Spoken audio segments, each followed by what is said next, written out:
two, one.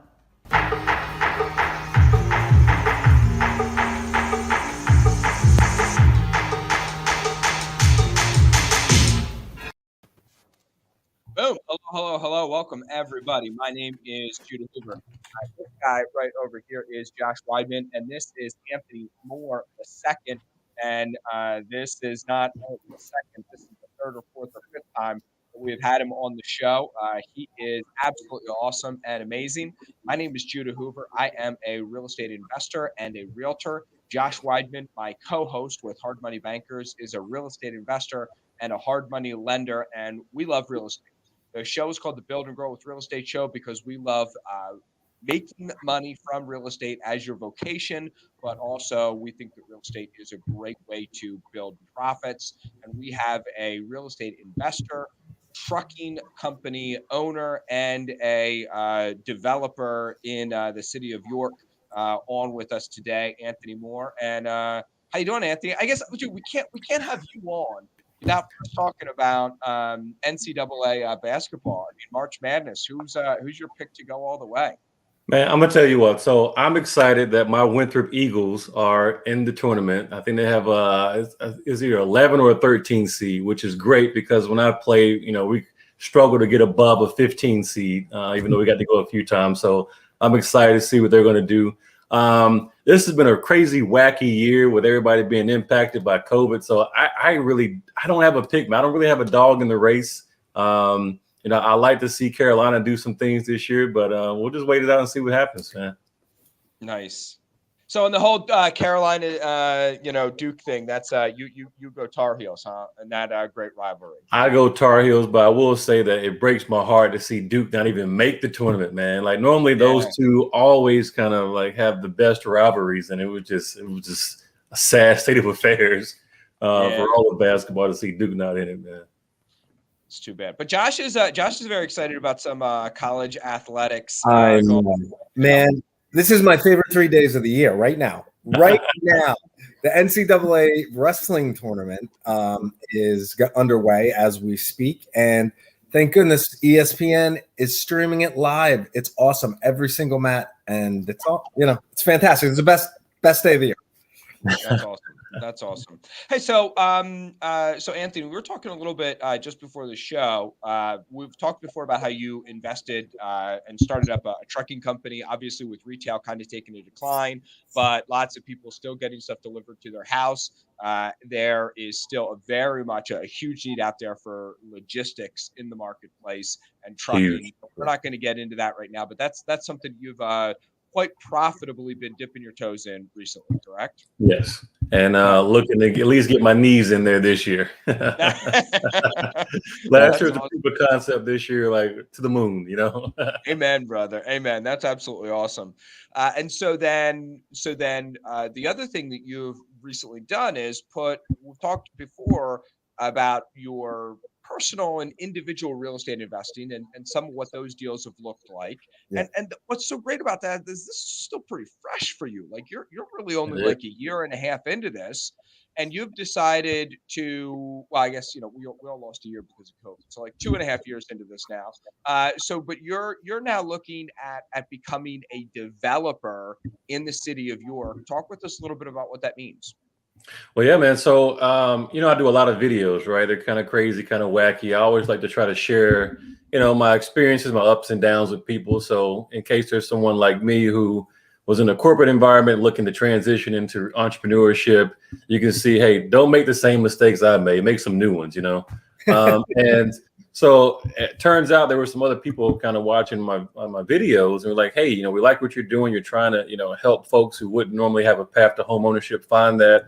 You're helping distressed sellers out of those situations. But there's a humongous opportunity in York with all these dilapidated areas, the locations that have not received the same funding as the Central Business District downtown and some other areas. Would you be interested in starting a minority-owned development business and helping to, tackle some of those challenges? And, I was meeting with some officials from the city, and they were really trying to pump. Obviously there's different federal and state funding for minority businesses.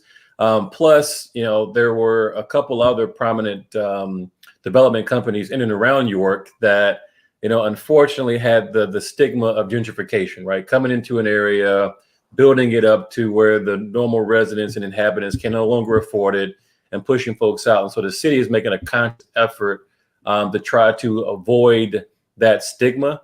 And so, we met with the city planner, met with the mayor, met with the redevelopment authority, and kind of came up with some objectives that we think would be able to reduce the crime rate in the areas, and also try to, increase the, social and economic justice and make it more equal for all of York's residents, not just for a few. So partnered with York College, that's where I really got started. Dominic Della Carpini runs the Center for Community Engagement.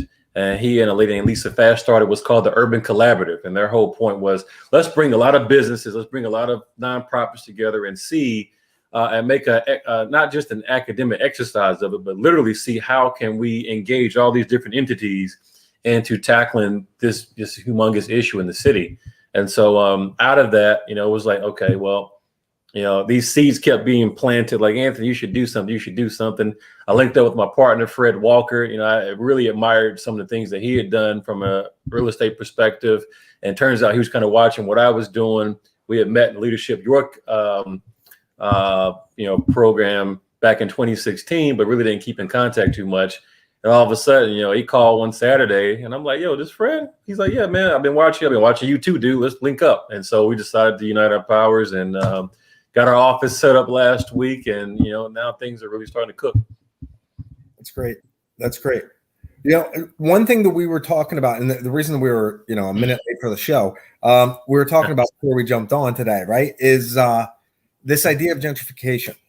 And, it's kind of a challenge. Like, as an investor, I've looked at neighborhoods with the thought of going in and buying blocks and blocks and blocks of houses and just turning the whole neighborhood over, and with the hopes that gentrification happens, because once you get to a certain critical mass, you've got other investors that are jumping in and doing the same. They say, oh, look, there's development going on here. It's going to attract people coming in. Mm-hmm. And I guess the question really, when you're talking about that whole gentrification idea, is how do you prevent people from wanting to move into a cool new area from the outside, and especially in neighborhoods where sometimes the cost to improve the property is more than the property's worth. Exactly. Right. And so you've got to rise the value to a certain extent where there's money to rehab it, money to buy it, money to profit, and still be within range of somebody that, that might be low income. Because let's face it, in some of these areas, they're lower income, right? You're right. You're absolutely right, man. So like those are the challenges that, we've been meeting with the city to look at. So in some of the most crime-ridden neighborhoods where there's a lot of homicides and gang and drug activity, the home ownership percentile is in the 30 percentile or lower, right? And so one of our objectives for Forest Squares development is to try to increase that home ownership in some of these most crime-ridden neighborhoods to at least 50%. Like growing up, there were some things in our neighborhood that, were happening, but you knew at Miss Simpson house, you don't do that mess. If you're going to play ball, you better make sure that ball don't go in her yard. If you're doing some illicit or illegal activities, you better make sure it ain't in her yard or in front of her yard, because you're going to have problems, right? And so that's kind of the premise that we're going with. Back to your original question of gentrification, I think it has a really negative stain on it. A lot of people think of, gentrifying, you're running people out of town and this, that, and the other. And while there is that element of it, what you're also doing is you're bringing economic opportunity to an area that it didn't previously exist, right? And so we know that in these areas where the home ownership percentile is 30% or lower, we know that the reason for that is because a lot of these folks are not have not reached a higher level of employability to have the income or the credit to actually achieve a some type of financial loan or instrument to purchase these homes, right? And so what we're doing is literally, it's a collaborative event between a lot of nonprofits and philanthropic investors. We talked about before the show, there's a lot of philanthropic investors in York that have deep pockets and more so concerned with a double bottom line, right? So a double bottom line is, yes, I do want to return on my investment financially, but I also want to return on investment from the economic standpoint of the city, right? And so we understand that we're going to have to take advantage of tax credits from both state and federal. Yep. We're going to have these philanthropic investors, and we're going to also have to create opportunities for the inhabitants of these areas that we're renovating to be able to have jobs to make a high enough income. We're going to have home ownership 101 financial literacy training. We're going to have to build these area up to where we're utilizing people from the community to revitalize the community, and they also have first dibs if they're in position to be able to purchase these homes and own them. So that's kind of the tier level. So it's a humongous. It's not just buying and flipping houses. It's more so how do we improve the community and make it sustainable one block at a time. That's awesome. Right, doing good while doing good. Exactly. So I was having a conversation with the head of Sight and Sound, big theater over here in Lancaster, and they're known for putting on just massive productions. Like, I mean, their stage is wider than their auditorium is deep. Like, that's how just massive and they put, live animals up there, all kinds of crazy stuff. And it's all for, their particular religious expression. And this guy was saying that he believes that you should be judged on margin and on message. And he said 2020 was their worst year for margin since, like, I forget what the year was in the 90s, but they very famously had a pretty bad fire. And he says, since the fire, this was our worst year on margin, but we almost 10x'd on message because they went online. And therefore, Sight and Sound has been seen worldwide instead of in the hundreds of thousands, in the tens of millions of people selling ticket prices for much, much less, but able to just reach massive amounts of people. So I think what's also important about this, though, Anthony, and you and I have talked about this a little bit in our one-on-one conversations, and I see a lot of people making this mistake where they try to blend this idea of a profitable business and a charity. Like, well, I'm going to be extra nice to people, and I'm not going to, I'm not going to rent to them if they're, or I'm going to rent to them even if they've been down on their luck, or I'm not going to fix right away, or things like this. And I know, because of your videos, that you've recently figured out that doesn't work. You can't run a charity and a profit. That just doesn't work. But you're trying to do good, so that sounds very charitable. But you also have grown a business to a point where you can now have like a charitable arm to it. I guess just talk about that. And that was a 3-minute question. Sorry, but talk about how what starts out being a bad idea, and you need to avoid it if you're a new investor, later on can actually be the means to your success. Yeah, well, to your point, Judah, I remember we were in my kitchen when you told me that quote. We were chatting last year, where you can either run a successful charity or a successful business, but you can't run a successful charitable business, right? And so what I prided myself on was trying to rent these nice houses, lease to own these nice houses, owner finance these nice houses to people who traditionally didn't qualify.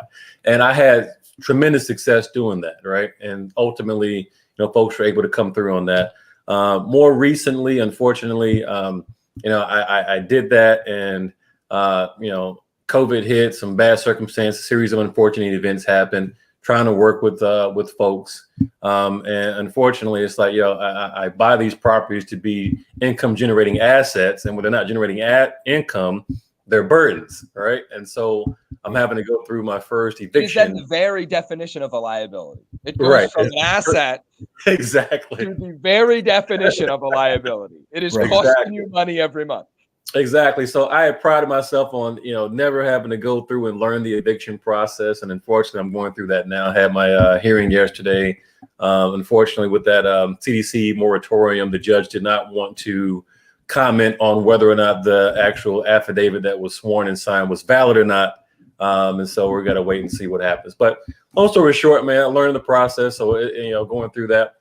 And so I kind of took that mindset with me into the development business. My partner Fred is, he's very business savvy as well, and he's more so like, hey, look, ABC 1, 2, 3. Like there's black and there's white. There's no gray.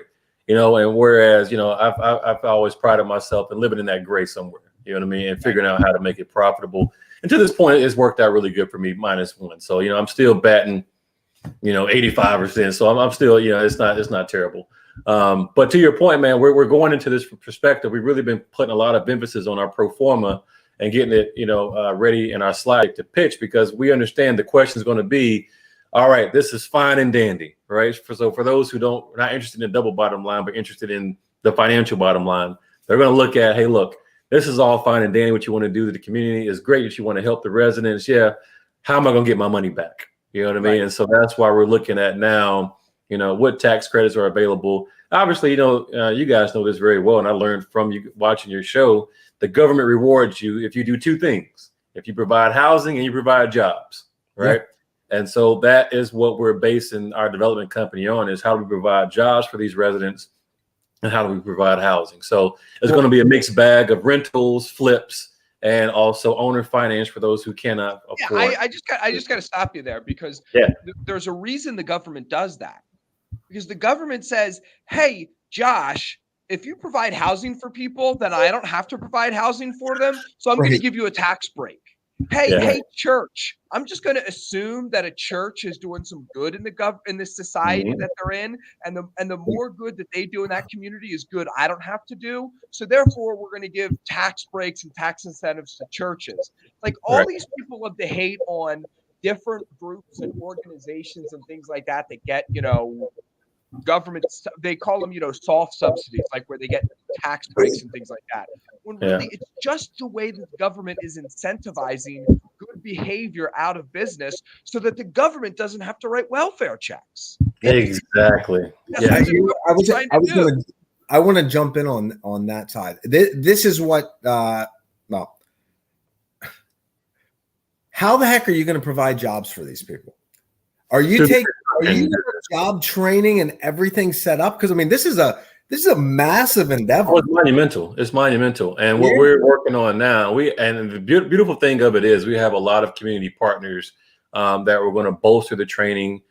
We've talked to a very prominent construction company here in York who's agreed to offer, not only training, but more so help us even with the back end support, estimating things of that sort.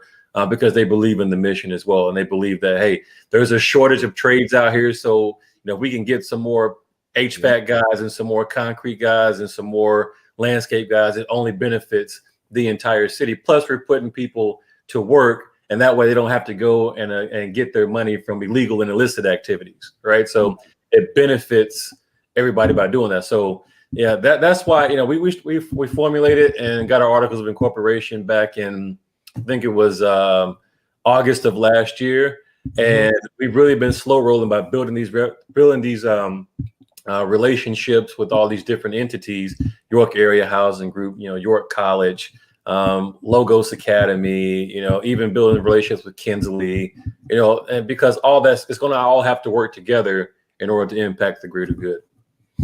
I wonder how much. Do you have a plan for a first action step? We're getting there, man. So we're building the strategic plan out, and it's again. I'm not trying to rush it. I'm just thinking this thing could get so huge that it could never get started. I was just thinking, like, what's the first step? You know what I mean? Like, right.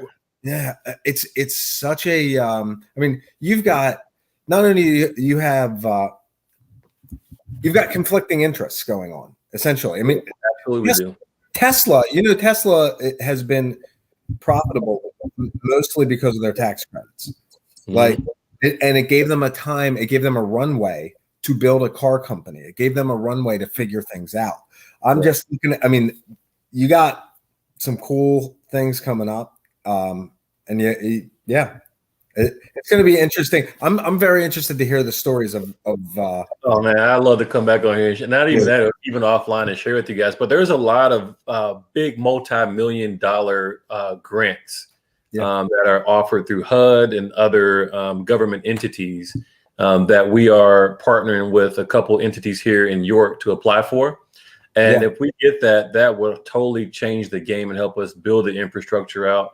Again, York College has been gracious enough to help us and provide students, student internships and things of that sort to help, kind of support the initiatives of their urban collaborative, as well as, the interest that we have with Four Squares development.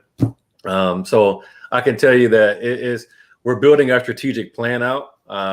We have, again, like we told you earlier, there's 3 properties. Well, we said it offline, but there's 3 properties that we've targeted. I thought you had your first step in these. Yeah, our first step is those 3 properties, and that's going to be then. Thankfully, they're like back to back to back. They're row homes, right?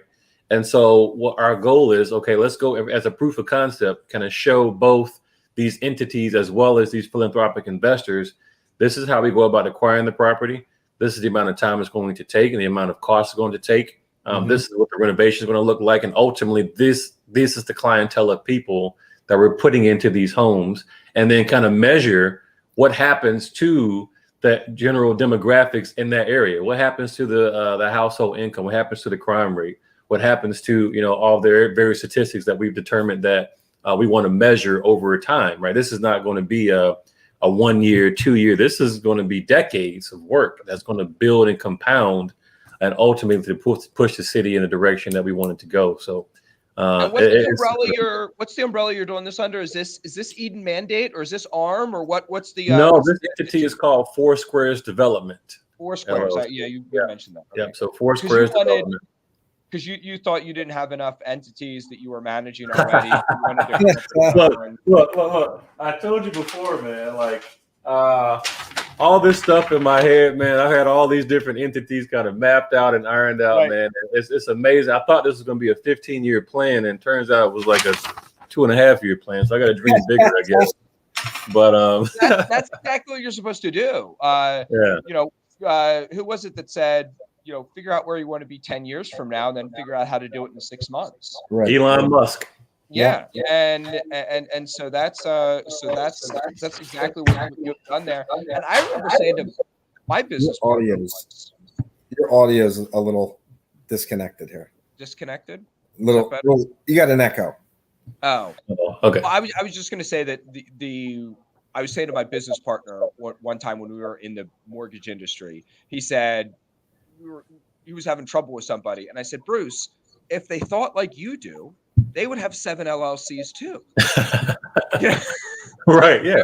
It's the entrepreneurial thing. You create an entity to do all these different things, and it just kind of builds up and goes from there. So that's absolutely awesome. So what are you looking for right now?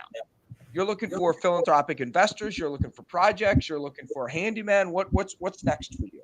All the above, man. So we've identified, a couple of different handymen and one guy who has his own construction business, because we're looking at, again, forming as part of Four Squares development, having Four Squares construction, right? And what that's going to look like, I told him I don't want to go into it thinking I know anything. I want to go into it open-minded, and maybe it makes sense for us to do it. Maybe it makes sense to sub the work out.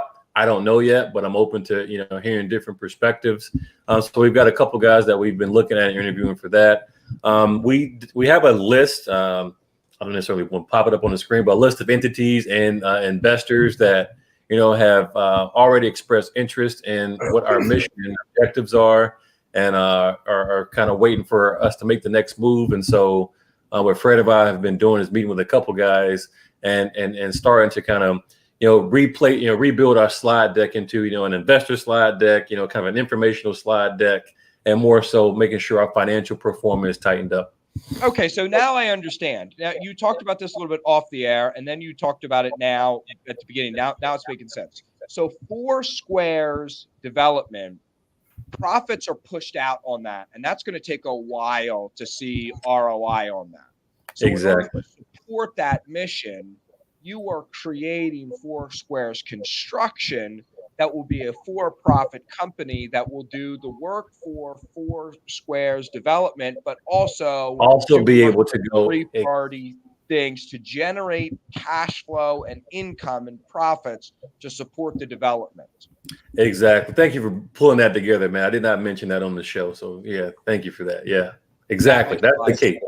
And that's the key. And I want to give a big shout out to Josh and Dylan over at Royal Square Development, because they were the ones who have given us a lot of time and input and share with us their challenges that they've gone through, and kind of say, hey, look, again, don't make our mistakes, make some new ones. And so that's why we know that it only makes sense to have a construction arm to marry up with the development side of the business.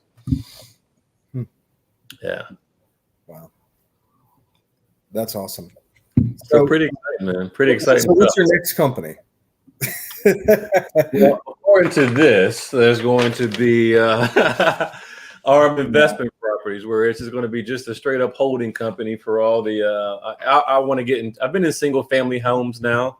I really want to get into apartment buildings. Yeah. I want to kind of start with the quad and just go up, and just kind of hold those just for passive income. So that's my goal. I haven't come across any yet. But when I see one, man, I'm looking to jump on it and really start that entity up. So, it's kind of funny how the creative process works, man. It's just, what I want to do now this year is kind of build a team for the Eden Man. I've kind of been a one-man show, and I just have too much up here. I can't do it all myself now. I'm at the point where I need help to bring these visions to fruition, Yeah. That's awesome. And for the trucking business and everything else. So, yeah. That's awesome. Yeah, that's great. And that's what's I think what I love the most about your story, Anthony, is people talk about how it takes people being on your team to get the work done and to bring it into fruition. But the mistake I see too many people making is they look for those people too soon. They don't realize it's up to me for the first 3 years to gut this out and make this happen and drag it across the finish line and do proof of concept and show people that this works. It's up to me first, and then I bring people into my vision. I don't just bring my vision and show it to people and say, hey, here you go, do this. You've got to drag it yourself. And so you've been all of these different entities just yourself. And now that you've established them and developed them, I remember talking to you and I were talking, 2 weeks ago or something like that. Maybe even longer ago than that. And you were like, yeah, I didn't want to be in the trucking business. It's just that I got in the trucking business and it had to be somebody. So it was me.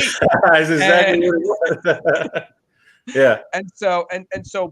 But that's what it takes. A lot of people get into real estate thinking it's going to be sunshine and roses and it's going to be easy. And it's, you can work from your beach and, work from your, a laptop, anywhere a laptop goes, you can work and therefore it's easy. No, I haven't figured that part out yet, man. And what people don't understand too is the frustration that goes along with it. Right. So like, I can't even count how many banks have told me no. You know what I mean? Like I've had a tight business plan. I think I shared that with you, Judah. I know what I'm doing. I have proof of concept. I've got a fair amount of assets sprinkled around brokerages and retirement accounts and things of that sort. All my credit scores on all 3 bureaus are above 800. And I'm sitting here like, why are these banks continuing to say no to me? You know what I mean? And so I ain't gonna lie to you, it's frustrating. But yeah, what I've realized now is, had they said yes, would I have been as far along as I am now? Probably not. You know what I mean? It's forced me to think differently or creatively and figure out other means of getting things done. So while it's frustrating on one end, even to this day, still, even though I've got a kind of a portfolio of businesses now, I'm still not getting any looks from traditional lenders, which, it's just kind of like, wow, what is going on here? But, everything all ends up well. Amen. And I think that's important to remember is that everything has a season and a time, whether it's, God, Yahweh, Allah, the universe, whatever you want to give credit. However you want to call them. Yeah. There's timing to all that. Right. Mm-hmm. And also, even if you don't believe in any of that, even if it's just in a very humanistic, secular way, you're becoming a better person from this delayed gratification, from putting this off. Like you said, it's forcing you to think of things. I've had a business partner for a while, and he and I go through an exercise where we write down 28 ideas. And okay, how can we solve this problem? Just quickly, like come up with ideas and just write them down as they come up. And then stop and look, and sure enough, one of those 28 is the idea that we end up going with. And I like that. Forcing yourself to stop and think about that and just come up with creative solutions. And what's also great is the more you do that, the more you can kind of recycle problems Yeah. or solutions, because you came up with something that was a stretch idea over here, but then you were trying to solve a different problem later on, and like that was one of your 28, and it made a little bit more sense for that over there. Right. So Right, man. listen, man, I think we're good. This was an amazing show. We don't need to belabor these points anymore. Josh and I are super awesome, super excited to have you on, Anthony, and we want to continue. Hopefully, Man, I'm humbled, man. I love what you guys are doing. I love it. Absolutely love the show, man. Thank you. Thanks for being here. We want to have you on as you have some of these projects kind of coming through and develop, because I'll keep you guys posted. Gentrification is one of those words that, like, society has mixed feelings about, and it's, a little bit is good and a medium amount is, probably even really good, but too much certainly causes problems. And so therefore, how you define it determines how you feel about it. And so I love what you're doing there, and understanding that going in. And there's just so many pieces of what you're doing. Josh and I have recently been rehabbing a project that Josh has been taking the lead with, but we've been doing some walkthroughs here on the show and talking with people about how it's been looking. I would love to do that with some neighborhoods that you're doing. Oh, yeah. Great. Of possibly even several years. Here's where this neighborhood was. Here's what we're doing. Here's how it's going, and that kind of thing. And I think that would be awesome. I'd love that. I'd love that. Totally. Yeah. That's great. So, ladies and gentlemen, this has been the Build and Grow with Real Estate Show. Thank you very much for tuning in. I'm going to let Josh sign us out, and we'll go from there. We'll be back here tomorrow at noon for news of the week. Until then, have a great day. Go make some money. Take care. Cheers, y'all.